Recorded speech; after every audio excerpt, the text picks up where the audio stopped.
आपले काल 8वा अध्याय संपूर्ण झाला आणि आजपासून आपण आता 9व्या अध्यायाचं वाचन, श्रवण, चिंतन आणि म्हणून नाथ महाराजांच्या आणि सद्गुरुनाथांच्या कृपेने करणार आहोत. त्यासाठी उपस्थित माता, बंधू, भगिनींच्या चरणी विनम्र अभिवादन करतो आणि माझ्या वाङ्मयीन सभेला सुरुवात करतो. ओम तत्सत.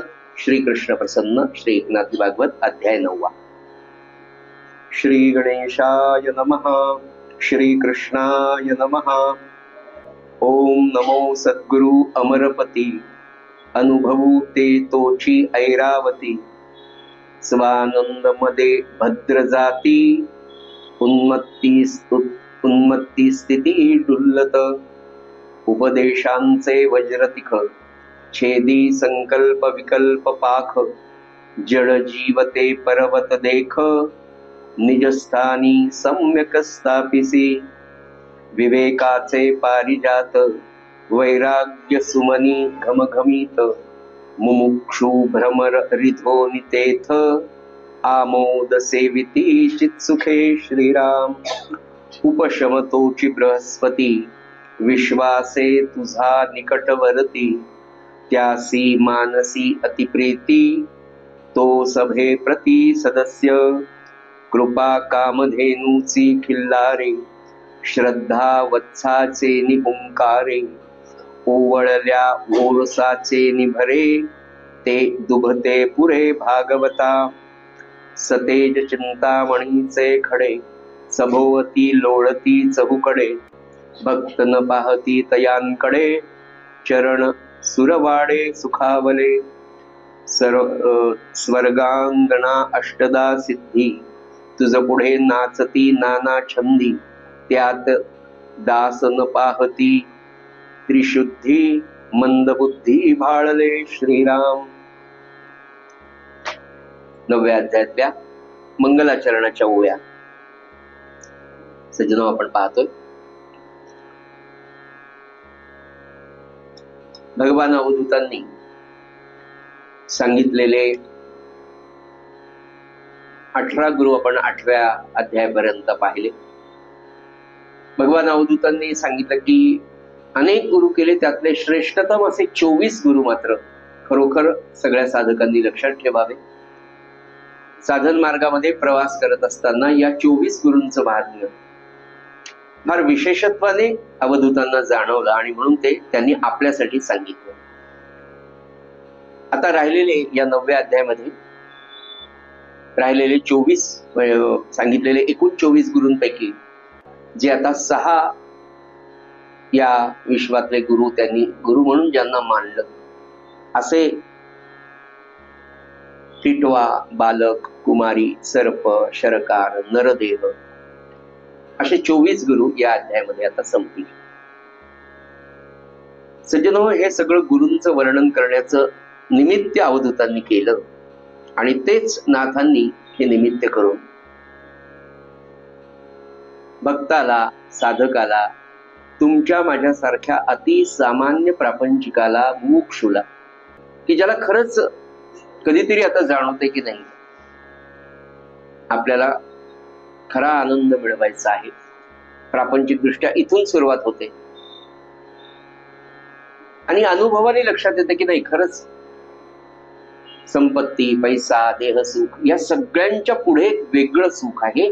ते आपल्याला आजपर्यंत मिळालेलं नाही आणि ते भगवंताजवळ आहे अशी कुठेतरी कुणकुण कुठून तरी सत्संगातून कानावर येते आणि मग सामान्य प्रापंचिकाचा मुमुक्षुत्वाकडचा प्रवास आणि मुमुक्षुकाचा साधक आणि साधकाचा सिद्ध हा जो प्रवास आहे, या प्रवासामध्ये आपल्याला मदत व्हावी म्हणून नाथांनी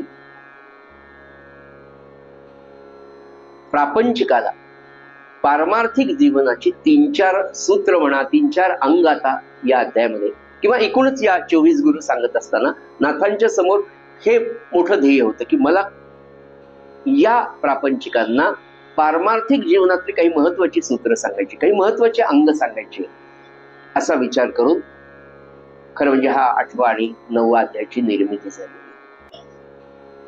थोर महात्मे जेव्हा नाथ भागवताचं वाचन करतात आणि त्याच्यावर पुन्हा आपलं मत जेव्हा प्रगट करतात तेव्हा एकूण सगळ्या 31 अध्यायांचा परामर्श घेतल्यानंतर, नाही का, आपण असं पण छायाचित्र घेतो आणि ड्रोननी पण घेतो. मग ड्रोननी घेताना वेगवेगळ्या अँगलनी, मग ड्रोनवाला जो असतो ना तो मला वाटतं उच्च दर्जाचा साधक जेव्हा पाहतो की खरंच हे नाथ भागवत किती अँगलनी आपल्याला पाहता येईल, कसं सांगता येईल.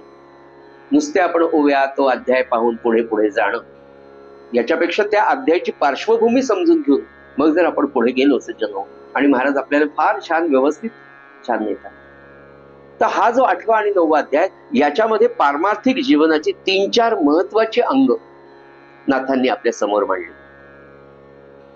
ती कोणती आहे ते पहिले आपण पाहू, म्हणजे मग या ओव्यांचं आपल्याला पुढे व्यवस्थित अर्थ करा. पहिली गोष्ट अशी आहे की परमार्थ हा कृतीचा नसून, म्हणजे कृती करावीच लागते, पण बेसिक गोष्ट, पायाभूत गोष्टी, परमार्थ हा कृतीचा नसून वृत्तीचा आहे. ही फार महत्वाची गोष्ट आहे. आणि वृत्ती, परमार्थाचा मार्ग कृतीचा नसून तो वृत्तीचा आहे. पटकन आपल्या लक्षात येते अखंड अनुसंधान.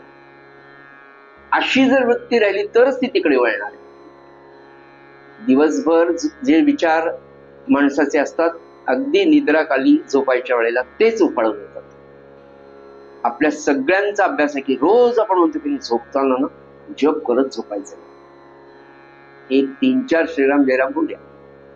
उद्या सकाळच्या कामांची लिस्ट म्हणा, काय चिंता म्हणा, भय म्हणा, काळजी म्हणा किंवा आनंदाचे उभारे म्हणा, प्रापंचिक आनंदाचे, त्याच्यामध्ये केव्हा मन त्या जपातून जातं लक्षात येतं.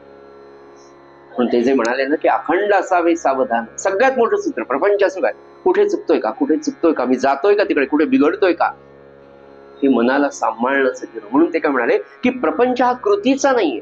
नुसत्या आरत्या ओळ्या सवळे नेसले 4-4 घंटे तसेच बसले, भस्माचे पट्टे लावले, गंधा निकोल डेकोरेशन ऑफ इंडिया करत राहायचं, काही अर्थ नाही. करू नये असं नाही, मला गंध लावू नये असं मला म्हणायचं नाहीये, पण तो कृतीचा नसून खऱ्या अर्थाने वृत्तीचा आहे.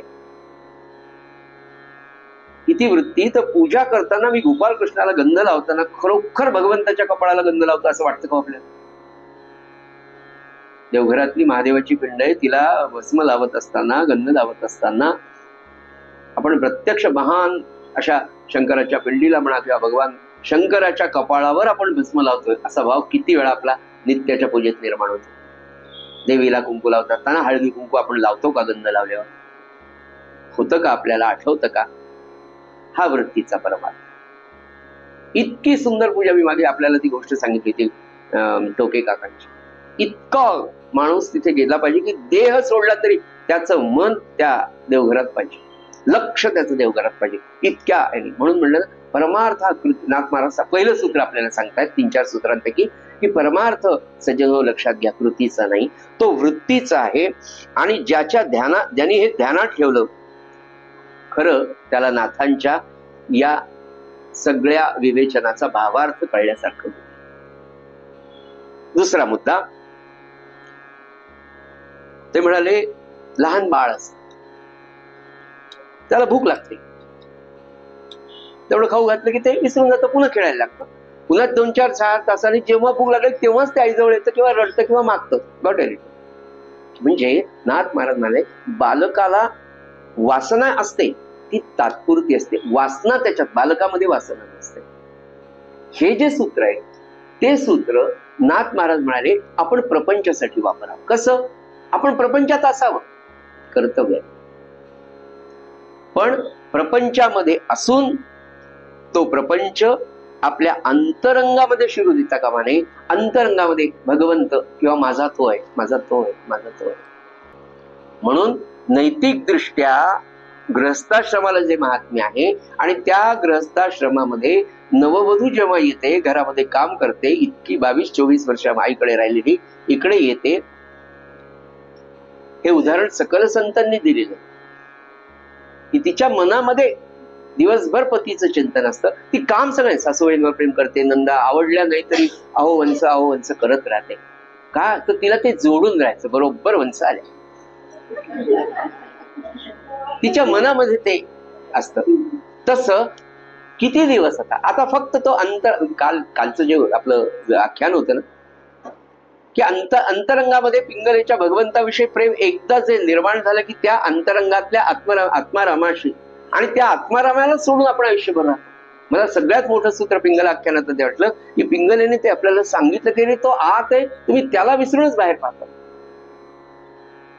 जो खरा आनंद जाणार आहे, जो दिसणार पण नाहीये, तरीही शरीर सुखाची नाही, त्याच्या पुढची सुख. कारण आपल्याला देह पातळीवरच्या सुखाशिवाय दुसरी सुखच माहिती आहे आणि ती सगळी अखंड असमाधान देणारी. म्हणून ते म्हणाले की जसं ते बालक असतं की त्याला वासना तात्पुरती होती, त्याच्यामध्ये वासना कायम राहत नाही, तसं सामान्य प्रापंचिकाने प्रपंचात राहावं, पण प्रपंच अंतरंगात शिरू देऊ नये. अंतरंगामधला भगवंत, अंतरंगातले भक्तीचा मार्ग, अंतरंगातली भक्ती आनंदाने खेळत राहते. चला केव्हा बसेल एकदा जपाला. या 13 कोटीच्या माध्यमातून संभाजीनगर, पुणे, नांदेड अशा ठिकाणच्या अनेक 13 कोटी संकल्प घेतलेल्या आणि नियमाने जप करणाऱ्या अनेक साधकांशी, स्त्री पुरुष, जेव्हा नित्याचा संवाद होतोय ना, हळूहळू जपाची संख्या वाढते ना. तरी तुम्हाला काय सांगू, परवा एका माऊलींचा फोन आला. तुमच्या माझ्यासारखी सामान्य प्रापंचिक बाई आहे, 2 लेकरं, संसार, नवरा, तुमच्या माझ्यासारखी सगळी टेन्शन. पण त्या माऊली म्हणाल्या संकल्पापासून असं झालं या 6 महिन्यामध्ये. म्हणाले दादा असं होतं की केव्हा एकदा किचन ओट्यावरची कामं, पोरं केव्हा एकदा जातील, नवरा केव्हा एकदा त्याच्या ऑफिसला जाईल आणि मी माळ घेऊन महाराजांच्या समोर कधी बसेल, हे मला खूप वाटतं. दुसरं म्हणाल्या सकाळचं मी लवकर उठायला लागले म्हणाले, कारण आपण उठलं की हा सगळा बाजार आपल्या बरोबरच उठतो म्हणले. त्या नाही म्हणल्या, हे माझं वाक्य. बस याला चहा, त्याला कॉफी, त्याचं ब्रेड, त्याचं बिस्किट, बस. आदर्श मोलकरीण कंसात, बस म्हणायचं आदर्श गृहिणी कंसात. सांगताना मला वाईट वाटतं, पण हेच आहे ना. नाही खूपच नाही की तिच्या हातच गेली ती आयुष्य, तिचा सगळा जन्म त्या किचन ओट्यावर गेला. खूपच छान करते, तुझ्याच हातचं मला वाटतं घे जीव तिचा. काय जीवन नाही का. अशातून ती माऊली जर असा विचार करत नवे तिला हे सुचतंय, तिला हे आवडतंय. आणि आता त्या ताई म्हणाल्या की खरं सांगू का, इतक्या दिवस मी काय करायचे म्हणे, काम झाल्यावर नाम घ्यायचे. आता हे सगळे गेले ना, पडू द्या म्हणले किचन ओटा, पहिले नामाला बस आणि पूर्ण माझं पोट भरलं म्हणाले. की काय शब्द आहे, मला इतके असे कधी येतात का कोणाकडून ऐकायला सांगा. पोटभर नाम झाल्याशिवाय ना, एकदा बसले म्हणाले तर 13,000 जप झाल्याशिवाय मी आसनच सोडत नाही. होईल ना म्हणले काम. काय अवस्था आहे मला सांगा. काल परवापर्यंत म्हणजे संकल्पाच्या आधीपर्यंत काय अवस्था होती त्या माऊलीची. असं का होत नाही आपलं, अशी बोच आपल्याला का लागत नाही की एक सामान्य प्रापंचिक स्त्री तुमच्या माझ्या संसार सारखीच करणारी, तिच्याही समोर काही प्रश्न आहे, पण तिचा जीव नामासाठी तुटतो आणि माझा जीव कामासाठी तुटतो नाही का. ही अवस्था. म्हणून म्हणाले की आपल्या अंतरंगातला प्रपंच हळूच बाजूला करायचा आणि त्या अंतरंगामध्ये हळूच परमार्थ. आणि इतकं सोपं साधन महाराजांनी सांगितलंय. सदा येता जाता, उठत बसता, कार्य करता, सगळ्या वेळेला नाम घ्या. नाम नाम नाम. आनंदाच्या क्षणी नाम, दुःखाच्या क्षणी नाम. बोर झालं तरी नाम. नामाची माळ सोडाव वाटत नाही, थोडं अजून घ्यावंच वाटतं. अरे वा, काय अवस्था. आपल्यापैकी अशी अवस्था किती जण आली, मी माझे डोळे लावून पाहतो, अजून तर नाही आहे. ज्यांना आणि त्यांना मनपूर्वक खरंच मनोभावे नमस्कार. ती यावी, येईल का निश्चित. कशाने? प्रामाणिकपणे आपण प्रयत्न केल्याने. आणि पुन्हा अखंड सावधान, नाम नाही करत. बोचच लागली पाहिजे. किती म्हणून सांगावं तुम्हाला हो. कशासाठी, कोणत्या कारणासाठी आपण दुःख करतो. काल परवा आता ते प्रेमानंद स्वामी आजारी आहेत खूप, तर त्यांचे काही दिवसांपूर्वी, आता एक 8 दिवसात त्यांची प्रवचनं पण आली. अखंड नामामध्ये रंगलेला नामावतारी सत्पुरुष, या काळातला वृंदावन मध्ये राहणारा, गेली 20 वर्ष ज्यांच्या 2 किडनीज फेल आहेत. तर ते म्हणाले तुम्ही कशाला दुःख करता, या क्षणी थोडं शांतपणे विचार करा म्हणाले. शांतपणे विचार करा. आता चांगलं आहे सगळं, फक्त थोडा विचार करा की पोटामध्ये गाठ झाली, बायोप्सीला पाठवले. आहे तुमच्यावरती परिस्थिती? ते म्हणाले तुमच्या किडनी चांगल्या आहेत ना, तुम्हाला डोळ्यांनी दिसतंय ना, तुम्हाला जेवण जातंय ना, तुम्हाला भूक लागते ना, भूक लागल्यावर तुम्हाला अन्न मिळतंय ना, त्याची चिंता नाही ना, मग का तुम्ही दुःखी आहात? मनुष्याचा देह दिलाय तुम्हाला भगवंतानी, दिव्य असं नाम तुम्हाला घेण्याची संधी दिलेली, ते सगळं सोडून कुठे तोंड घालतो आपण, असं ते म्हणाले बरं सामान्य माणसं. जिथे मुख कमल नामाने भरून जायला पाहिजे, ते पवित्र मुख कमल तुम्ही कुठे घालता? एवढी सगळ्यांसाठीची मोठी हे आहे. म्हणून ते म्हणाले की प्रपंचामध्ये आपल्याला राहायचंय, पण तो प्रपंच अंतरंगामध्ये शिरू देता कामा नये. तिसरं म्हणाले आपल्या सर्व शक्ती एका ध्येयावर आपण केंद्रित करायला पाहिजे. आणि ते ध्येय कोणतं? तर भगवंत आणि त्याचं नाव, त्याची भक्ती. आपलं जेवढी काही शक्ती आहे आपल्यामुळे, आणि आपली सगळी शक्ती आपण अत्यंत छोट्या कामांसाठी खर्च करतो. प्रपंचातल्या अतिशय नीच म्हणता येत नाही, छोट्या कामांसाठी करतो. महाराज म्हणाले ना की ते फार उदाहरण आहे की तो तुम्हाला तुमच्या जवळ आहे, तो बसलाय, तो द्यायला तयार, त्याला काहीच नको तुमच्या, त्याला फक्त तुम्ही आणि तुमचं मन आणि तुमचं प्रेम पाहिजे, बस. त्याला काहीच नको. त्याला काय देणार आपण? ज्याने सोन्याचे पर्वत निर्माण केले त्याला काय तुम्ही सोनं देणार? नाही महाराज, 13,000ची पावती. काय 13,000च्या 1,00,000च्या पावतीने होणार आहे? पैसे त्यांनीच निर्माण केले, दिले तुम्हाला त्यांनी, तुम्ही 1,00,000 देऊन त्याला काय विकत घेणार आहात? त्याला तुम्ही हवात, तुमचं सर्व स्व हवंय, स्व हवाय फक्त, सर्वही नको. तेवढे तुझं सर्व कायच असणार. आत्माराम ग्रंथामध्ये त्याग निरूपण नावाचा पहिला समास आहे, आणि त्या त्याग निरूपणामध्ये इतकं सुंदर समर्थन, 5च समास आहे बरं का. 184 ओव्यांचा आत्माराम आहे, 82 का 84 असावा. 5 समास, 184 ओव्या, त्यातलं पहिलं त्याग निरूपणाचं आहे. त्या त्याग निरूपणामध्ये सद्गुरू सांगतात शिष्याला, आणि काय म्हणतात ते? तू मला काहीच देऊ नको.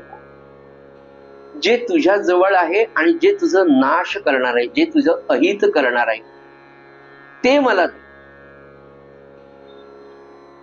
काय सद्गुरू? आणि ते म्हणाले की खरा जर शिष्य असेल तर तो आपल्या सद्गुरूला ते सगळं देतो. बरं, ते काही पैसा मागत नाही, अडका मागत नाही, प्रसिद्धी मागत नाही तुमच्याकडचं. ते म्हणले जे तुला जाचक आहे, जे तुझा घात करणार आहे, ते माझ्याकडे देऊन टाक. आणि असं करून सद्गुरू आपल्या शिष्याला सर्वांग सुंदर करतात आणि सच्चिदानंद पदाला नेतात. हाच विषय आता याच्या पुढे या अध्यायामध्ये. म्हणून ते म्हणाले की आपल्या सगळ्या शक्ती, तन मन धन, आणि सगळ्यात महत्वाचं मनच आहे. नमन म्हणतो की आपण, नमन केलं म्हणजे माझं मनच मी तिथे वाहून टाकलं, ते राहिलंच नाही आता, ते आणि ते एकच झालं. किंबहुना माझ्या मनाचा अखंड असणारा विषय सद्गुरू त्यांनी दिलेलं नाम. पण ते म्हणाले की आपल्या जेवढ्या शक्ती आहेत ना, त्या सगळ्या शक्ती आपल्या ध्येयावर म्हणजे भगवंताच्या ठिकाणी केंद्रित जर केल्या तर नाथ महाराज म्हणतात हा हा म्हणता परमार्थ तुम्हाला सांगेल. हा हा म्हणतात सहजतेने सगळ्या शक्ती जर आपल्या ध्येयावर, आपलं ध्येय शाश्वत समाधान म्हणजेच भगवंताची प्राप्ती, आणि त्याचा मार्ग गेली 3-4 वर्ष आपण 9-10 अध्याय या 8 अध्यायातनं पाहिला. पुढचा मुद्दा म्हणाले भगवंत साधण्यासाठी अतिशय सुंदर गोष्ट सांगितली बरं, फार सुंदर, की भगवंत साधण्यासाठी देह हे उत्तम साधन. पण तरीच नाथ महाराज जागृत करतात. ते म्हणाले हे दुधारी शस्त्र आहे. जसं जीभ आहे ना, पद्मश्री पण मिळू शकतं आणि जेलमध्ये घालू शकतं, तसं भगवंतानी आपल्याला हा जो मानव देह दिला, हा देह ते म्हणाले अतिशय मोठं साधन आहे. कशाचं? परमार्थाचं. पण ते म्हणाले जपून वापरा.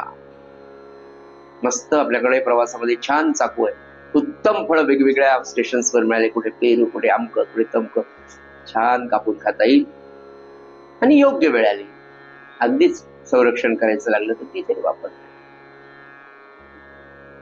पण ते म्हणाले हे दुधारी शस्त्र आहे, आणि हा दिलेला देह हा देह मुख्य साधन आहे आपल्या परमार्थाचं. पण म्हणाले दुधारी असल्यामुळे काय, ते म्हणाले या देहाचा, या इंद्रियांचा उपयोग जर सुखोपभोगासाठी घेतला तर 100% ते लिहून घ्या, असमाधानच प्राप्त होणार आहे. देहामधून इंद्रिय भोग मिळवण्याचा प्रयत्न केला तर असमाधान तुम्हाला मिळणार. उलट पक्षी नाथ महाराज म्हणतात की हाच देह भगवंताच्या चिंतनासाठी, भगवंताच्या कार्यासाठी, भगवंताच्या नामस्मरणासाठी, भगवंताच्या कार्यासाठी म्हणजे परोपकारासाठी जर तुम्ही वापरला तर हाच देह तुम्हाला भगवंतापर्यंत पोहोचवतो. हे या सगळ्या संपूर्ण अध्यायाची तुम्हाला एक प्रास्ताविक, एक पायाभूत सार मी तुमच्यापर्यंत पोहोचतो. नाथ महाराज म्हणाले की हे सगळं आपल्याला साधायचंय. माणसाला सच्चिदानंद पदापर्यंत किंवा सच्चिदानंद पदाची पदवी प्राप्त करण्यापर्यंत हा देह कार्य करू शकतो. म्हणून आपण ठरवून घेतलं पाहिजे की आपण अतिशय चांगल्या कुळामध्ये, चांगल्या आई बाबांच्या पोटी जन्माला आलो, उत्तम शिक्षण मिळालं, उत्तम सद्गुरू मिळाले, उत्तम साधन मिळालं, उत्तम घराणं मिळालं, उत्तम परिस्थिती मिळाली. अशा वेळेला जर आपलं मन आणि आपलं देह वाममार्गाला जात असेल तर याच्या इतकं दुर्दैवाने, याच्या इतकं महापातक. महाराज म्हणाले तेव्हा की अरे तो तुम्हाला सगळं द्यायला बसला. तो म्हणला हा सांग बरं तुला काय पाहिजे. आपण म्हणावं गाढव. ते म्हणजे अरे कामधेनू तुला द्यायला आणली आणि तू गाढव म्हणजे तू गाढवाचा वंशज तरी असेल नाही तर पूर्वज तरी असेल. अशी परिस्थिती आपली होता कामा नये.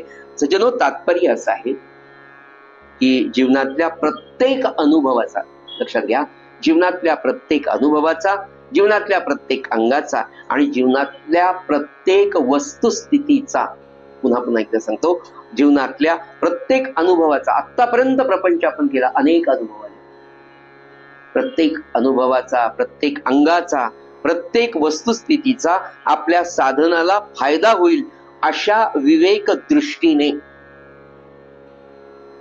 जे घडेल ते त्यांच्या इच्छेने घडेल. त्या वेळेला त्या घटनेकडे, त्या वस्तुस्थितीकडे, त्या अनुभवाकडे, त्या गोष्टीकडे, आयुष्याच्या प्रत्येक विशिष्ट याच्यावर आपल्याला हे पाहायचंय सज्जन हो की अशा दृष्टी हे मला साधनाला कसं पूरक होईल. घडलेली प्रत्येक घटना होऊ द्या. तुम्हाला सासरवास आहे, ओके. तुम्हाला बॉस त्रास देतोय, ओके. आर्थिक अडचण आहे, त्यांच्या कानावर घालावं. व्यवहारदृष्ट्या जे करता येईल ते का. महाराजांकडे लग्न झालेली बाई 8-10 वर्ष झाली. महाराज देहात असतात त्याची गोष्ट. महाराज धावतच आली, थोडं डोळ्यात पाणी असं तसं 2-4 गोष्टी महाराजांना सांगितल्या. थोडी रडली. महाराजांनी तिला हो हो हो माय हो माय हो माय. काय महाराज आता म्हणजे डोक्यावरून पदर घेतला, महाराजांच्या पायाखाली घातला, नमस्कार केला. म्हणजे महाराज एकच कृपा करा म्हणजे काय, म्हणजे सासूबाईला चांगली बुद्धी द्या, त्या मला फारच त्रास. महाराज फार चाणक्य. महाराज म्हणजे परोपकार कशाला करायला लागली. ती म्हणजे मला कळलं नाही. त्यांना चांगली बुद्धी होण्यापेक्षा तुला चांगली बुद्धी होईल असं मागणे म्हणाले. म्हणजे काय, तो म्हणजे नाम घेऊन शांतपणे सहन कर, मला सहन करण्याची बुद्धी द्या असं मागणं म्हणाले. काय किती ब्रह्मज्ञानी पुरुष असला तरी त्याला तो एकटा ब्रह्मज्ञानी, बाकी सगळे अब्रह्मज्ञानीच आहेत. त्याच्यामध्येच त्यांना राहावं लागतं. नवे नवे त्यांचा उद्धार करण्यासाठीच तो आलेला असतो. आणि मग तिला ते पटलं. नामाला स्वाती म्हणजे माय. सासू बोलायला लागले की नाम मनातल्या मनात मोठ्याने सुरू करायचं म्हणाले. म्हणजे मी तिथे असतोच, मी सगळं ऐकतो, मग पाहतो काय करायचं. झालं 2-4 वर्ष झाले. काळ कोणाचाच राहत नसतो. सासू असली काय, सून असली काय, कोणाचाच काळ राहत नसतो. हे प्रतीक आहे. सासू सून हे प्रतीक आहे. जीवनातल्या प्रत्येक अनुभवांचं हे प्रतीक आहे. कुणाला बॉस बांधतो, कुणाला खालचा सबऑर्डिनेट बांधतात, कुणाला सासू बांधते, कुणाला नणंद बांधते.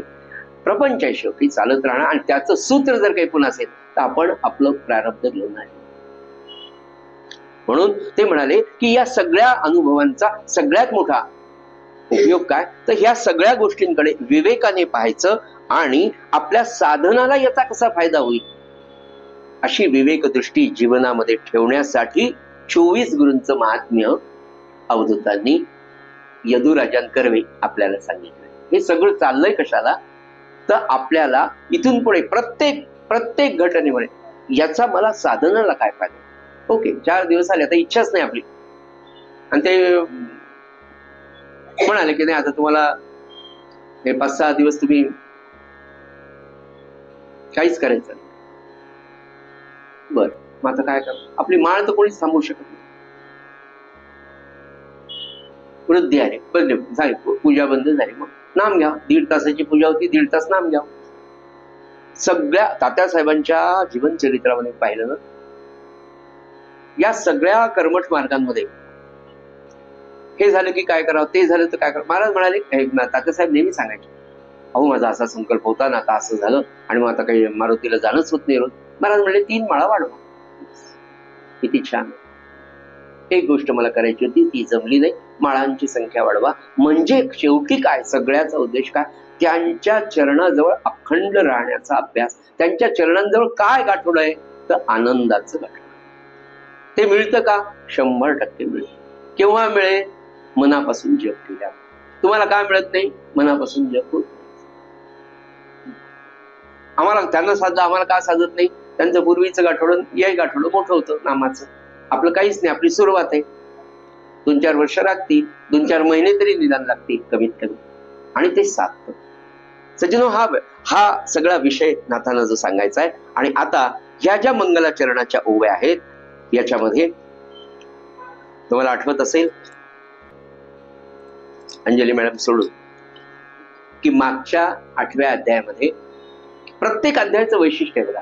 नाथ महाराजांनी प्रत्येक अध्यायाच्या सुरुवातीला आपल्या सगळ्यांना 15, 20, 25 ओव्या जशा त्यांना स्फुरल्या, इतकी कृतज्ञता आपल्या सद्गुरूंविषयी त्यांची आहे की एकदा सद्गुरू म्हटलं भरभर, इतकं त्यांचं प्रेम असं भरभरून ओसंडून वाहतं नाथांचं, आणि त्या ओव्या बाहेर येतात. आणि मग त्यांनी काय केलं की प्रत्येक अध्यायामध्ये आपल्या सद्गुरू एक वेगळंच रूपक देऊन स्तुती केली. मागच्या अध्यायामध्ये काय होतं सांगितलं होतं, तुम्हीच सांगा, तुम्ही सांगतो, ज्योतिषी.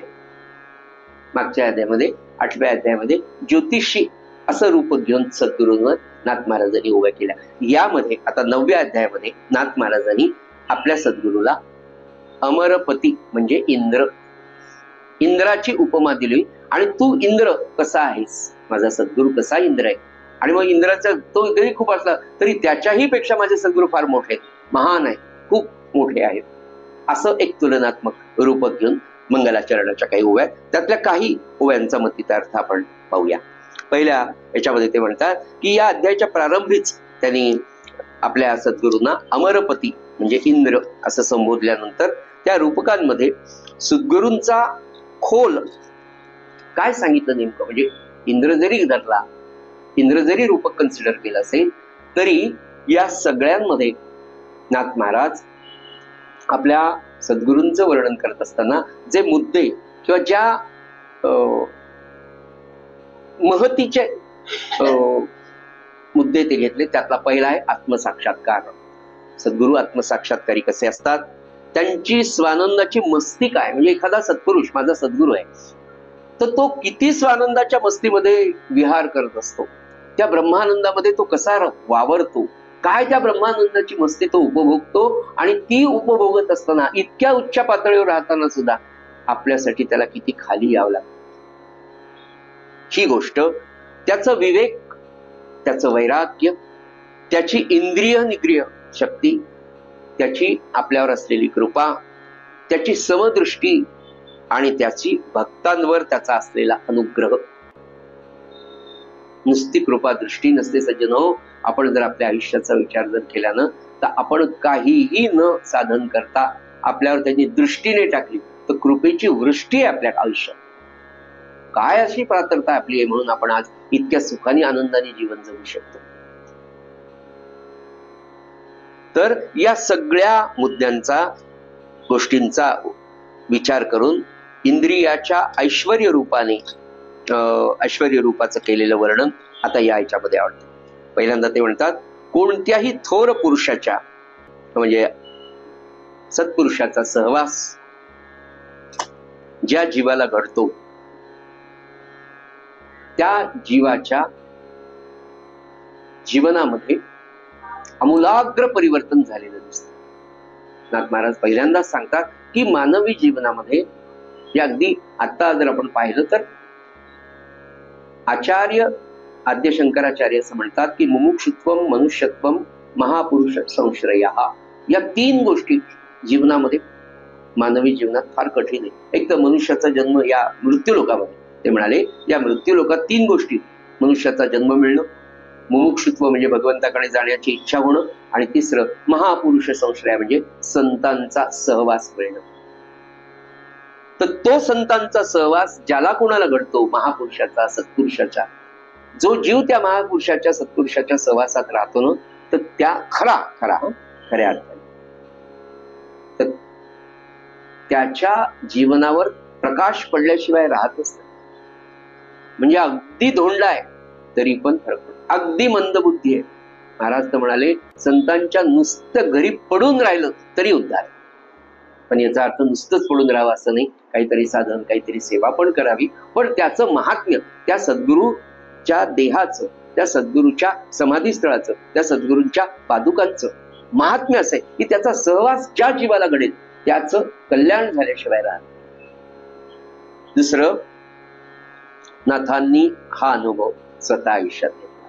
वयाच्या 11व्या 12व्या वर्षी नाथ महाराज गेले जनार्दन स्वामींकडे. पुढची 12 वर्ष, जवळ 8 ते 10 वर्ष, माफ करा, 10 वर्ष जनार्दन स्वामींच्या सहवासात असे राहिले की संपूर्ण आयुष्याचा घाटच त्यांच्या जनार्दन स्वामींसारखाच झाला. नवे नवे जनार्दन स्वामीच ते झाले. काय सुंदर वर्णन आहे पुढे येतात. फार इतकी लीनता, इतकं प्रेम आपल्या सद्गुरूंनी. खरंच भगवंतावर प्रेम करावं, इतरांवर प्रेम. काल परवाचं एक बोधवचन होतं, प्रपंचातल्या कोणावरही कितीही प्रेम केलं तर तुमच्या वाटेला शेवटी दुःखच येतं. पण तेवढंच प्रेम, नवे नवे 1/4 प्रेम जरी आपण भगवंतावर केलं तर कधीही न मिळणारा कल्पनेच्या बाहेरचा आनंद तो भगवंत तुम्हाला करून तर पहा. पण आपल्याला 24 तासात वेळच नाही. भगवंतांनी 24 तासाचे जर 28 तास केले तर 4 तास आपण देऊ का नाही तेही पुन्हा आपल्याला कमीच पडतील, नाही का? महाराज म्हणाले हौशेने प्रपंच करणाऱ्याला 24 तासही पडत नाही, आणि निष्ठेने किंवा साधन मार्गात राहणाऱ्या माणसाला 4-5 तास प्रपंचाला पुष्कळ झाले. काय महाराजांचं चिंतन, काय ऑब्झर्वेशन आहे आपल्यासाठी. बरं, हे सगळं कशासाठी? त्यांचं तर साधलेलंच होतं ना. आपल्यासाठी सगळ्या नोट्स काढून ठेवले आहेत. ह्या सगळ्या नोट्स नाथांनी हा ग्रंथच लिहिणं म्हणजे उत्तम सोप्या नोट्स आपल्याला देणं की बाबा हे घ्या. आम्ही देतो पोरांना, अरे एवढं पाठ करा, लिहून टाका, झाले पास, तुम्ही लागला नंबर, मिळालं पॅकेज, करा. आई वडिलांची सेवा आहे असं म्हणायचं, सेवा. नाथांच्या जीवनामध्ये सज्जनो जनार्दन स्वामींचं एवढं अनन्य साधारण महत्व आहे. म्हणून ते सांगतात की अरे सत्पुरुषांच्या सहवासात, आणि सत्पुरुषांचा देहात संबंध नाही आला तर त्यांचा जो मार्ग असतो, त्यांनी जो साधन मार्ग दिला त्या मार्गावर जरी आपण राहिलो, ती संगती उत्तम आहे म्हणाले. त्यांच्या साधनाची उपासना, काकड आरती, उपासना, संध्याकाळ शेजारती, आणि उर्वरित त्याच्यात ग्रंथ वाचन करावं. आणि ते सगळं झालं, नामासारखी संगतीच नाही. पुढे म्हणाले की ज्या महापुरुषाच्या सहवासात नाथ महाराज राहिले ते त्यांचे सद्गुरू स्वामी जनार्दन. इतकं प्रेम, इतका सहवास, इतकी सेवा, इतका ब्रह्मानंद देहात असलेल्या सद्गुरूंबरोबर त्यांना मिळाला. त्यामुळे ते इतके कृतज्ञ होते आपल्या स्वामींबरोबर, आपल्या सद्गुरूंबरोबर, की तेव्हा जेव्हा ते त्यांचा विषय येतो तेव्हा त्यांची त्या कृतज्ञतेची, त्या प्रेमाची नदी दुथडी भरून वाहते. हे आपल्या लक्षात येतं. आणि त्यातही पुन्हा नाथ महाराज हे अत्यंत रसिक गृहस्थाश्रमी संत. साहित्याचा अभ्यास होता. भगवंतावर म्हणजे गोपाल कृष्णावर नितांत प्रेम होत. आणि गोपाल कृष्णाचं जीवनचरित्र, नवे नवे छायाचित्र जरी आपण पाहिलं तर केवढी रसमयता भगवंताच्या देहयष्टीमध्ये बघा, देहबोलीमध्ये बघा. भगवान गोपाल कृष्णाचं चित्र पहा, असा तो झाडाखाली उभा आहे. मानेमध्ये एक वाक आहे, सुंदर कुरळे केस आहे, छान मोरपीस आहे, छोटासा टोप आहे, सुंदर डोळे आहेत, नीलवर्ण आहे, नाक छान आहे, दिसायला कोणी सावळा म्हणतं, कोणी निळा म्हणतं. चेहऱ्यावर सुंदर हास्य आहे, ओठांवर सुंदर बासरी आहे, मानेमध्ये वाक आहे, पुन्हा कमरेत वाक आहे, खाली पायांमध्ये वाक आहे.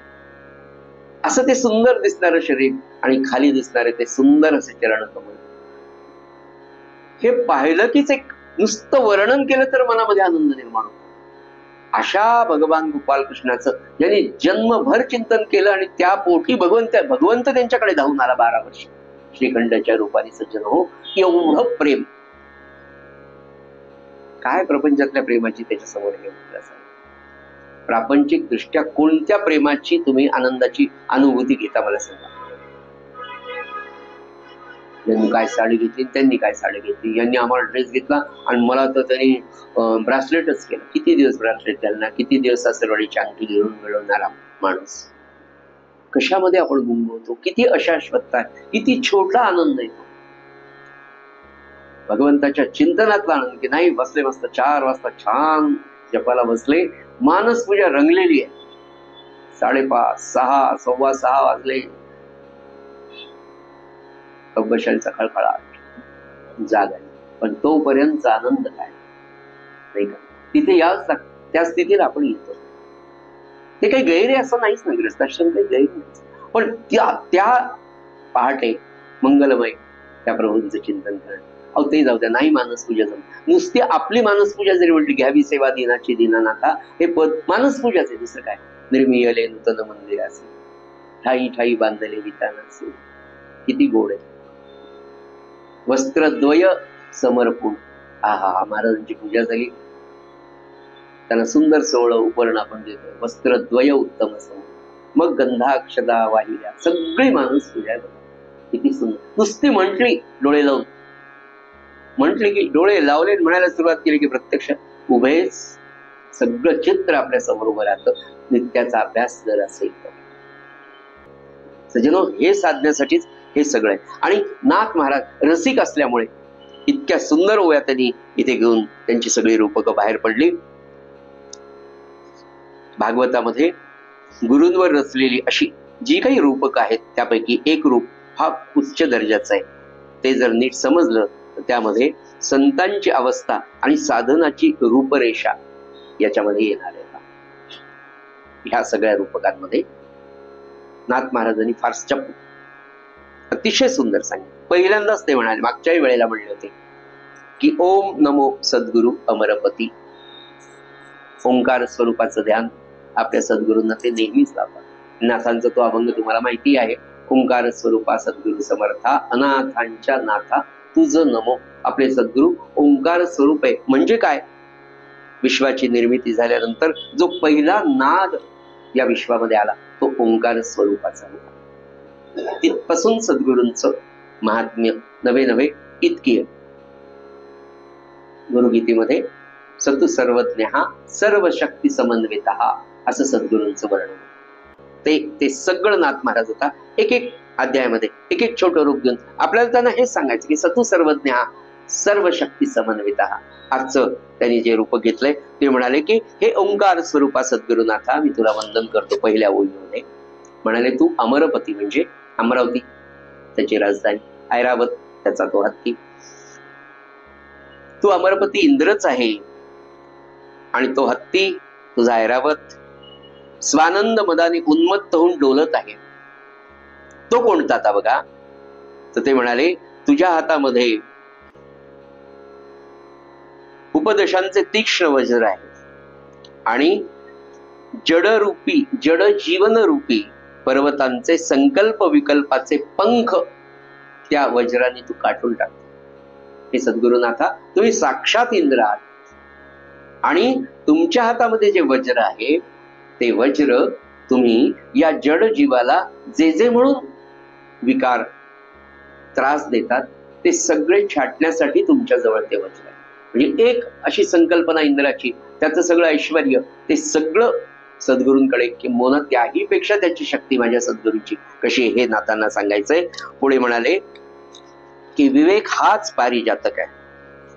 दुसरा त्याच्या आधीचा एक मुद्दा राहिला की संकल्प विकल्पाचे पंख तुम्ही काढून टाकता आणि त्या जीवाची उत्तम रीतीने पुन्हा आत्मपदी स्थापना करतात. सज्जनो, इथे मुमुक्षुपासून साधक आणि साधकापासून सिद्धाची अवस्था सद्गुरु कृपेने पण साधकाच्या अभ्यासाने, साधकाच्या प्रयत्नाने, साधकाच्या तळमळीने प्राप्त होते. हे अंडरलाईन करणं गरजेचं आहे. नाही तर परमार्थ मार्गामध्ये होतो आहेत महाराज आपण गाड झोपा असं कसं होईल. परमार्थ मार्गात चालताना ही एक बुवाबाजी नशीच नाही. महाराज करतील, अरे आपण काहीच न करता महाराज कसे, महाराज तर करणारच. पण तुम्ही जितकेच्या सगळ्यात महत्वाचं की प्रयत्न हा सकल संतांनी सांगितला की तुला पुढे जावं लागेल, तुला प्रयत्न करावे लागतील, तेव्हा तो भगवंत दाता आहे, तो तुझ्यासाठी प्रयत्न करणारच. म्हणून ते म्हणाले की या जीवाची उत्तम रीतीने आत्मपदावर स्थापना ही सद्गुरुनाथा तुम्ही करता. सज्जनो, हीच साधनेचा मार्ग आपल्याला अवलंबायचा आहे. पुढे म्हणाले विवेक. आता त्याच्याकडे पारिजातक आहे, त्याच्या अमरावतीच्या त्या इंद्राच्या घरात बंगल्यात असेल. तुझ्याकडे कोणता पारिजातक आहे? ते उपमा देतात, मानवी जीवनात साधनेच्या काळातला पारिजातक म्हणजे विवेक आहे. आणि हा विवेक वैराग्य रूपी सुमनांचा घमघमीत सुगंध अखंड देत राहतो. साधन काळामध्ये नवे नवे सामान्य प्रापंच करताना सुद्धा तर विवेक आपल्याकडे राहिला तर हा संसार परमार्थ जिथे ज्याच्यावर उभा आहे किंवा जो चांगला होऊ शकतो तो विवेक प्रपंचात तुम्हाला किती पडेल. आपली तिथूनच सुरुवात आहे. म्हणून ते म्हणाले की विवेक रूपी पारिजातक आहे, त्याचा सुंदर असा सुगंध सुटलेला आहे. आणि त्या तिथे म्हणाले त्या पारिजातकाच्या फुलांचं वैशिष्ट्य आहे, त्याला जे सुमन आलेले जे फुलं आहेत ते वैराग्याचे आहे म्हणाले. आणि पुढे म्हणाले मुमुक्षु नावाचा भ्रमर तुम्ही आणा त्या फुलामध्ये शिरून चित सुखाच्या स्वानंदाचा मकरंद सेवन करतात. काय चिंतन असेल, आपण काही करा आता चिंतन करू. बरोबर माळ घेतली चिंतनाला बसलो, बापरे हा पेपर काढायचा राहिला, तो राहिला, त्याचे पेपर तपासायचे राहिले, याचे मार्क लिस्ट राहिले, हेच चिंतन येतात.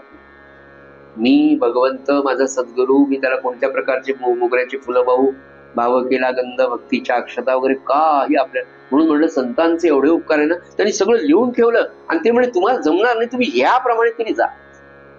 देह देव पाठ हृदय संपुष्ट मध्ये गुरुमूर्ती ऐसे भावाचे ते आणि प्रक्षाळीले आत्मस्वरूप श्री सद्गुरु राया. मन केला मोगरा चित्त केली शेवंती. आपल्याला सुचूच शकत नाही, पण हे म्हणून मनापासून पाठ जर केलं ना तर म्हणताना तरी भाव निर्माण होतो. आणि तेवढ्या भावाने सुद्धा काम होतं. 5 मिनिटं का नाही, 4 मिनिटं का नाही, एक पद जेव्हा म्हणतो ना आपण, अभिनय म्हणून म्हणा, परफॉर्मन्स म्हणून म्हणा, पण मनापासनं आपण जर आपल्या सद्गुरूंच्या चरणी हा परफॉर्मन्स म्हणून जरी घालला सुरुवातीला, हळूहळू भाव निर्माण होईल. खरंच मन केला मोगरा चित्त केली शिवंती सत्वाच्या तुळशी. काय सत्वगुण आहे माझ्यामध्ये महाराज? नाही, पण त्या सत्वाच्या तुळशी मला तुम्हाला अर्पण करायची. जाळून काम क्रोध उजळून ज्ञानदीप. महाराज किती कामना, किती वासना, किती क्रोध माझ्याकडे, याचा धूप लावतो मी आता. बस हीच मानस पूजा आहे सज्जन. मानस पूजा करताना आपल्या सद्गुरूंना आपले सगळे अवगुण दूर टाकावे.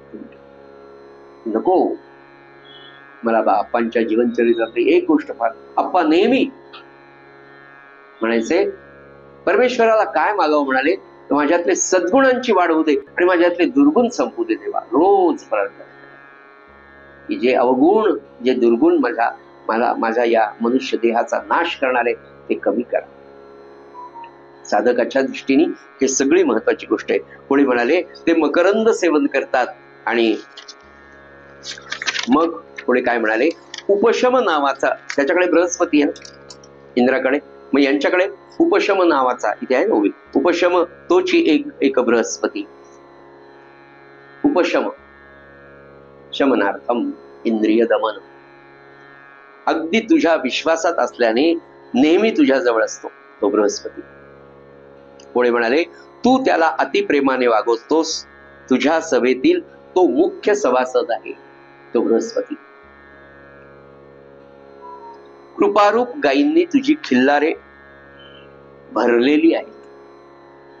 तुझ्या सहवासात, तुझ्या सेवेत, तुझ्या साधनेत, तुझ्या नामात राहिल्यानंतर ती जी कृपा दृष्टी आहे ना, ती सगळी कृपा, त्या ज्या गायी आहेत त्या सगळ्या कृपारूपी गायी आहेत आणि सगळी तुझी ती खिल्लार त्या गायींनी भरलेली आहे म्हणाले. श्रद्धारूप वासरांच्या हंबरण्याने त्यांना मोठा पान्हा फुटतो. दिले ना त्यांनी ओळी तिथे. श्रद्धा वत्साचे हुंकारे ओवळ्या ओरसाचे भरे ते दुभते पुरे भागवता. इतकं दूध दुभतंय म्हणाले त्या वास्त्र असल्यामुळे सारखा त्या कृपारूपी गायींना पाना फुटतो. आणि एवढं दूध दुभतं त्या कृपा दृष्टीचं आहे म्हणाले, कृपावृष्टीचं, की सांगू शकत नाही. ते दूध भरून व्हायला लागलं. पुढे म्हणाले, सतेज चिंतामणीचे खडे सभोवतळी लोळती सहूकडे भक्त न पाहती तयाकडे चरण सुरवाडे सुरावले. स्वरांगणा अष्टमा सिद्धी तुझ पुढे नाचती नाना छंदी त्या ते दास न पाहती त्रिशुद्धी मंदमती भावळे. इंद्राच्या सभेमध्ये अप्सरा, रंभा, कोण, उर्वशी काय असतील त्यांची नावं, त्या सगळ्यांचं नृत्याविष्कार भगवंताला, त्या इंद्राला सुखावण्यासाठी असतात. नाथ महाराज म्हणतात की त्या सगळ्या अप्सरा सद्गुरूंच्या चरण कमली अष्टमहासिद्धी म्हणून वावरतात. आणि त्या अष्टमहासिद्धी म्हणाले, तुझ्या पुढे नाना प्रकारचे नाच करतात. तुझे खरे दास चुकून देखील त्यांच्याकडे पाहत नाही. कालच म्हटलं मी तुम्हाला, महाराज म्हणाले अहो रामानंद महाराजांच्या चरणी अष्टमहासिद्धी आहे, पण महाराजांनी स्वतः कधीही सहजतेने ते वापरू शकत होते. कधीच देहात असताना वापरले, कधीच. महाराज देहात होते तोपर्यंत ते मंदिर सुद्धा मातीच होतं, काय बांधू शकत नव्हतं. इतक्या मंदिरांचं निर्माण ज्यांनी केलं त्यांना साखरखेर्ड्याच्या रामानंद महाराजांच्या मंदिराचा मोठा विकास इन्फ्रास्ट्रक्चरच्या दृष्टीने आज जो आपल्याला दिसतो तसं ते करू शकत. आज तरी कोणाच्या कृपेने होतं. मंदिराला काही जमीन आहे, मंदिराला काही वेगळी इस्टेट आहे, मंदिराला काही वेगळं उत्पन्न आहे. आजही भिक्षा मागता लाजू नये, भिक्षा मागता किरको नये, या पद्धतीने रामदासी संप्रदायाच्या सद्गुरूंनी सांगितलेल्या भिक्षेवरच जे मंदिर चालतंय, तिथे जर आज आपण जाऊन पाहिलं तर ह्या महासिद्धी, पण एकही सद्भक्त त्या अष्टमहासिद्धी मला वापरायला मिळाव्या, माझ्या जीवनात त्याचा काहीतरी फायदा व्हावा असं नाही. हे खरं त्यांची कृपा आहे. आसक्ती सुटली पाहिजे. खरा श्रीमंत, महाराज म्हणाले, खरा श्रीमंत कोण आहे? ज्याच्या गरजाच कमी आहेत. आपल्याला तसं श्रीमंत व्हायचंय आणि आपण तसे होत, नक्की होत. पुढे म्हणाले की ते चुकून देखील त्यांच्याकडे पाहत नाही. मूर्ख माणसं म्हटलं त्या सिद्धींना भाळतात. हे सगळ्यात मोठं तत्व नाथ महाराजांनी सांगतात की नाम साधना करत असताना, कुठलंही साधन करत असताना, कुठलीही तपश्चर्या करत असताना सज्जन काही विशिष्ट प्रकारची नामसाधना, काही विशिष्ट प्रकारचं तपाचरण, सदाचरण, आचरण नीतिमत्तेच्या वरशावर झाल्यानंतर काही काळानंतर साधकाला वेगवेगळ्या छोट्या छोट्या एकनाथी भागवतामध्ये पुढे ते येणार आहे सिद्धी, सगळ्या अरिमा, गरिमा वगैरे अशा सगळ्या सिद्धी प्राप्त होतात. आणि ह्या सिद्धी प्राप्त झाल्यावर कोणी सांगेल ते खरं होतं, स्पर्शाने बरं होतं, अशा छोट्या छोट्या सिद्धी नामस्मरणे, कोणाच्या मनातलं ओळखता येतं, कोणाचं पुढचं दिसून त्याला सांगता येतं, ह्या अलीकडच्या सिद्धी. हे जे म्हणाले ना की त्याचे खरे दास त्या सिद्धींकडे डुंकूनही पाहत नाही. महाराजांना विचारलं, महाराज ते तुम्ही चिखलीला होता त्या दिवशी जिंतूरला होता, असं का झालं असेल? त्याच्यावर भाष्यच नाही. अरे ते त्यांचं तसं काय, चिखलीला मुळे शास्त्री म्हणून होते, ते महाराजांचे शिष्य म्हणजे अनुग्रहित वगैरे नव्हते. पण हे मुळे शास्त्री ब्रह्मचारी होते आणि आयुष्यभर त्यांनी अध्यात्म रामायणचे असंख्य पारायण केले. चिखलीला राहायचं, इतकं रामावर प्रेम की अध्यात्म रामाच्या अखंड पारायणामुळे रामावर नितांत प्रेम निर्माण झालं, भाव निर्माण झाला. आणि वृद्धापकाळाला म्हणून आजारी पडले. आजारी पडल्यानंतर आयुष्यभर जे साधन केलं तेच आठवलं आणि शेवटचे 15-20 दिवस बेड रिडन होते. भाऊ भाऊजे त्यांची सेवा करायचे. काय सांगू तुम्हाला, आमच्या घराण्यातलेच पूर्वज सत्पुरुष फार होते. आजारी पडले आणि एकच ध्यास लागला, अन्न पाणी वर्ज्य केलं. लक्षात आलं आपला आता अंतकाळ जवळ आला. प्रायोपवेशन केलं. हळूहळू प्रकृती, घरच्यांनी रस, फळांचा रस, पाणी द्यावं, तेही शेवटच्या काळात त्यांनी बंद केलं. अतिशय क्षीण अशी प्रकृती झाली, अत्यवस्थ झाली. आणि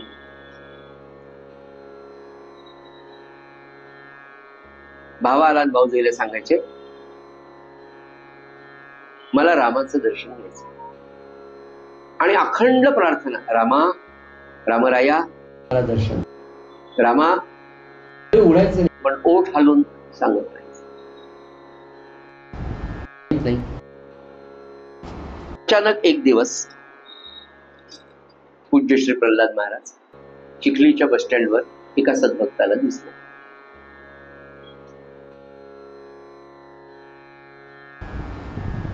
गेले तर त्यांची पेटी, त्याच्यामध्ये रामराय, त्याचे सगळे उपकरण, त्यांची वळकटी बरोबर असायची. आज महाराज एकटेच बस स्टँडवर दिसले आणि चिखलीच्या बस स्टँडवर मुळेंच्या घराकडे जायला ते निघाले. मध्ये एक शिष्य भेटले, नारायणराव तांबटकर. ते नाहीत आता, त्यांचे चिरंजीव 80 वर्षाचे, ते खेरड्याला सेवेत असतात, सकाराम तांबटकर. तर नारायणराव तांबटकर महाराज तुम्ही म्हणे, अरे काही नाही म्हणले, आपले मुळे शास्त्री बरे नाही, त्यांना भेटायला चल म्हणे, तू पण चर्चा नाम घे म्हणाले. चल माझ्यावर. महाराज बोलायचे, बाशी गोष्टी, अरे केव्हा आला काय आला. मी विनायकराव मामांना एकदा विचारलं की तुम्ही इतका प्रवास, इतके दिवस महाराजांबरोबर राहिले, कधीतरी अशी वेळ आली असेल म्हटलं की सकाळची पूजा झाली बाबा, एका गावाला तुम्ही गेले आणि सकाळची महाराजांची पूजा अमकं तमकं झालं ना, आता नैवेद्य वैश्व द्यायला वेळ आहे, तुम्ही महाराज आहेत, त्या घरातली माणसं आहेत, तर महाराज काही चर्चा गप्पा वगैरे, समजा आपण असतो काय चर्चा केली असते. आमची साडू तिथे आहे, तुमची मुलगी तिकडे आहे, साडेभावाची मावस मुलगी, तिचं लग्न झालं का, मग आमचा पोरगा लग्नाचं आहे, तुमची देता का, हिचं क्वालिफिकेशन काय, आपल्या गप्पा. महाराजांनी ते म्हणाले, कधीच कोणाला काय विचार का तुम्ही काय करता. महाराज 4 प्रश्न विचारायचे. माय देवघर कुठे, बर त्या माणसाला संध्या करता का, 2 वेळा करता काही किंवा रोज काय काय अन्नी करता, नामजप वाढवा, रामानंद महाराजांची पोथी आहे का, नसेल तर घेऊन या आणि रोज वाचत जा म्हणे, बाकी नाही काही केलं चालतं. रामानंद महाराजांची पोथीचा 1 अध्याय तरी कमीत फारच तुम्हाला गडबड असेल तर म्हणजे 1 समाज तरी वाचत जा. सकाळी 1 माळ, दिवसभर जास्तीत जास्त माळा करा आणि संध्याकाळी झोपेच्या वेळेला नोंदवून ठेवा. हे महाराजांचे ठरलेले प्रश्न. बाईला विचार, बाय नैवेद्य वैश्य व्यवस्थित करते का, जप करते का, कुलदेवतेचं काय करता, बस याच्या व्यतिरिक्त नाही. तुमचा मुलगा काय करतो, मग तुमची मुलगी लग्नाची, तर मग त्या माणसाला देता का, काही नाही. आपण त्या कार्यासाठी जन्माला आलेलोच नाही. तर महाराज म्हणजे चल, हा मी तिकडे चालू, तू आला. ते गेले, तिथे पाहिलं मरणासन्न झालेले मुळे शास्त्री डोळे उघडायला तयार.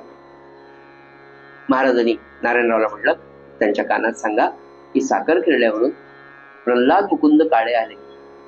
महाराज सांगताय, शास्त्रीबांच्या कानात सांगा की साखर खेळल्यावरून प्रल्हाद मुकुंद काळे आले, डोळे उघडा. त्यांचा गेले 15 दिवसाचा ध्यास होता, रामा मला दर्शन, रामा मला दर्शन, रामा रघुराया मला दर्शन. त्यांना कानात सांगितल्यावर ते म्हणले, मी डोळे उघडणार नाही.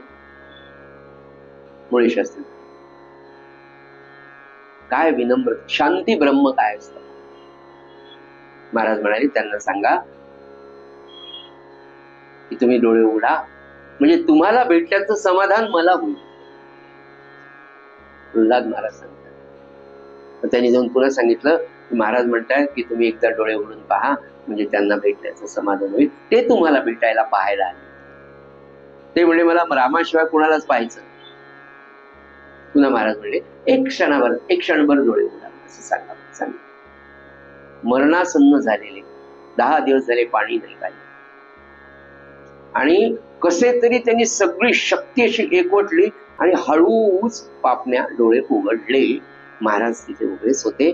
पाहिल्याबरोबर मरणासन्न झालेला माणूस ताडकन उठून बसले आणि रामा तू माझ्यासाठी आला. पायावर डोकं ठेवलं, देह ठेवलं. घडलेली चिखली मधली घटना आहे. पाहिलेले लोक आहेत. त्यातले दुसरे माझे काका होते, माधव काका, माधव मुळे म्हणून. ते त्या चिखलीच्या राम मंदिरात देह ठेवेपर्यंत सेवेला होते. ते होते. त्यांचे दुसरे भाऊ एक होते, त्यांची पत्नी होती, नारायण तांबटकर होते, आणि अजून एक ग्रस्त होते, आबा जोशी म्हणून. ते नंतर यवतमाळला राहायला गेले. आबा जोशींनी सांगितलेली घटना त्यांच्या समोर घडली. रामा तू आला. असं शक्ती नसलेला माणूस एकदम उठतो, रामाला नमस्कार करतो, पायावर डोकं ठेवतो, तिथेच देह ठेवतो. महाराज पटकन म्हणाले, हे ब्रह्मचारी आणि संन्यासी आहे, यांचा अंतिम संस्कार मंत्रांनी देऊन व्यवस्थितपणे शास्त्रानुसार करावा. मी निघालो आहे. महाराज तिथून निघाले, खाली उतरले, पुन्हा कोणालाच. तांबटकरांनी सावजी म्हणून एक वर्ष सगळ्या गल्लीनी पाहिलं. बस स्टँडवर जाऊन पाहिलं, बस स्टँडवर महाराज नव्हते. पायी जाणारे महाराज एक 5 मिनिटात तर दिसतात. मोटरसायकल घेऊन जोशींनी आपल्या सावजींनी पाहिलं, कोणाला दिसले नाही. पुढे महिन्यानंतर तेच नारायण तांबटकर खिरड्याला आले. दुपारचा भोजन प्रसाद झाला. हळूच महाराजांशी बोलताना फार म्हणजे एक आदरयुक्त भीतीच होती. कसं बोलावं, बोलू की नाही, कसं बोलावं, बोलू की नाही. महाराज आपण मुळे शास्त्रींना रामरूपात दर्शन दिलं, तसं आम्हाला होईल का? आपण प्रत्यक्ष राम आहात, आम्हाला दर्शन द्या. काय म्हणावं महाराजांनी? अरे म्हणले, मुळे शास्त्रींनी जन्मभर रामाचा ध्यास घेतला, त्यांना तसा माझ्यामध्ये भास झाला. आपण जर तसा ध्यास घेऊन अभ्यास केला, आपल्याला दर्शन होईल. मी राम नाही. काय सांगा? ते जे म्हणाले ना की त्या सिद्धींकडे डुंकूनही पाहत नाही. काय अशांचे जर आपण वंशज आहोत तर आपलं वागणं कसं पाहिजे? सगळ्यांचं नाही का? आपल्याला हे शिकायचंय बरं का. आपण सगळेच, तुम्ही मी, आपण सगळे, हा विचार कायम आपल्या मनात राहावा. महाराज असं कळल्या किती सूत्र सांगितलं छान. स्वतःला तर अगदी त्या चिकूच्या बी सारखं बाहेर काढलं. मी तर नाहीच, पण म्हणाले मुळे शास्त्रींनी जन्मभर रामाचा ध्यास घेतला होता. तो अभ्यास आपण केल्यास आपणासही ते रूप प्राप्त होईल. म्हणजे काय सांगितलं? प्रयत्न सांगितला समर्थांनी, सकल संतांनी. आणि हे सगळे डाव्या चळवळीतले समाजवादी अमके तमके नाव ठेवतात संतांना की संत हे समाजाला आळशी बनवतात. ठेविले अनंते तैसेचे राहावे, तितकी असू द्यावे समाधान, हे आळशीपणाचं लक्षण आहे. असं विचित्र संत वाङ्मयाविषयी जेव्हा बोललं जातं तेव्हा हे ठासून सांगणं गरजेचं आहे की कोणताच संत कधीच तुम्हाला कर्तव्य, काही पहिलं कर्तव्य सांगे. कर्तव्य म्हटलं की जीवनभर तुम्हाला कष्ट करणं गरजेचंच आहे. प्रयत्नच आहे कर्तव्य म्हणजे काय. आणि आपल्या बापाने आपल्याला त्याप्रमाणे वागून दाखवलं. आणि समर्थ ते म्हणाले की त्या याच्यापर्यंत तो तुम्हाला खरे दास त्याच्याकडे चुकून देखील पाहत नाही आणि मूर्ख लोक भाळतात. आणि पुढे म्हणाले की सर्वत्र समदृष्टी, सगळ्यांकडे सारखं. आणि दुसरं म्हणाले की तुझं सिंहासन सद्गुरुनाथा, त्या इंद्राचं जसं ते दळमळीत आहे, इंद्राला सुद्धा भीतीच वाटते. कोणी तपश्चर्या बसलं की इंद्र लक्षच देतो, अरे याची तपश्चर्या पुन्हा घे इंद्र. पण नाही का, स्टेबल गव्हर्नमेंटसाठी जसं असतं तसं हा मुख्यमंत्री केव्हा जातो, मला मुख्यमंत्री कधी होईल, हे जसं सगळे लोक रात्रंदिवस आज महाराष्ट्रात दिवे लावून बसलेले आहेत वेगवेगळ्या याच्या समोर, तसे इंद्राचं पद, पण सद्गुरूचं पद तसं. आणि दुसरं आहे की त्या सद्गुरूला त्या पदाचं का आकर्षणच नाही. तिसरं, तो आपल्या शिष्याला त्या पदावर आणून बसवतो. आपल्या राजा जरी झाला ना तर राजा सगळं देईल, पण स्वतःचं पद देईल का? नाही देणार. पण सद्गुरू असा आहे, आपलं पद आपल्या शिष्याला सद्गुरू पदावर बसवतो आणि त्याचा उदो होईल अशी व्यवस्था करतो. इतकं प्रेम सद्गुरूंचं शिष्यावर असतं. पण सूत्र त्याचं सज्जन हो, आपल्याला अभ्यास करणं झालेली सेवा नाथ महाराजांच्या आणि सद्गुरुनाथांच्या चरणी आपण अर्पण करूया आणि आपली नित्याची प्रार्थना श्रीराम समर्थ. आवडीने भावे हरी नाम घेसी आवडीने भावे हरी नाम घेसी तुझी चिंता त्यासी सर्व आहे सर्व आहे आवडीने नको खेद करू कोणत्या गोष्टींचा नको खेद करू कोणत्या गोष्टींचा पती लक्ष्मीचा जाणतसे जाणतसे आवडीने सकल जीवांचा करीतो सांभाळ सकल जीवांचा करीतो सांभाळ तुझ मुकलील ऐसे नाही ऐसे नाही आवडीने भावे जैसी स्थिती आहे तैशा परी राहे जैसी स्थिती तैशा परी राहे कौतुक पाहे संचिताचे संचिताचे आवडीने भावे एका जनार्दनी भोग प्रारब्धाचा एका जनार्दनी भोग प्रारब्धाचा हरी कृपे त्याचा नाश आहे नाश आहे